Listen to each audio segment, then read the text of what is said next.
I was with Miss Nolan Jackson the other day, who is a colleague of Miss Brailsford, and she helps advise on subject selection and university application.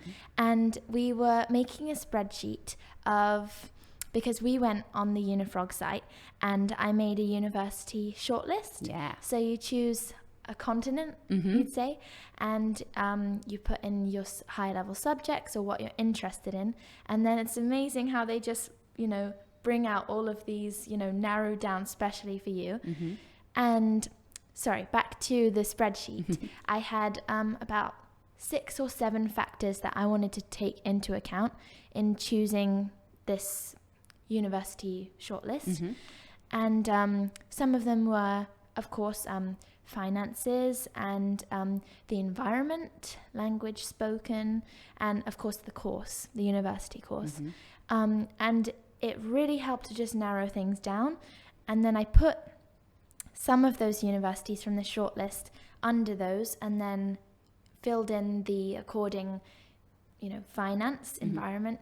And I think that really helps, clear your head, and to just apply what you've seen and then write it down, I think can help you establish a list. So I would really recommend any IB students to give that a go.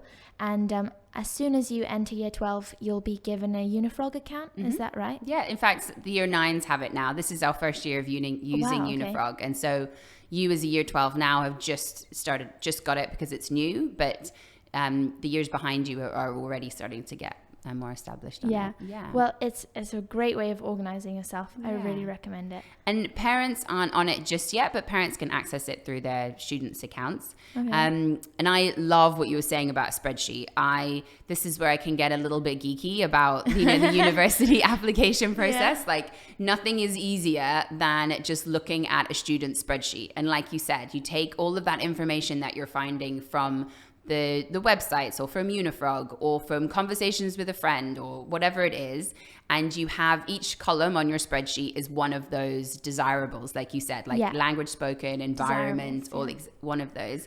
And then you have your list of universities, and then you can just compare and contrast. Like, this is, this one compared to this one is too expensive. This program's a 3-year program. This is a 4-year program. You can even on some websites find out like some of the minute detail, ratio of males to females in your computer science class, or the amount of students that graduate in 3 years, or the amount of students that graduate in 5 years. The cost of accommodation. Can you live on campus? Do you have to commute? Are freshmen, first year students allowed to drive their cars onto campus? Sometimes they're not, because there's only a finite amount of parking spaces. Right. Is there public transport in that university town? Is it close to an airport? For our international students, they need to be able to get out and get back to their families quickly. So there's so many factors that can be important, and laying it all out on a spreadsheet is really the best way to keep track of it. Yeah, definitely.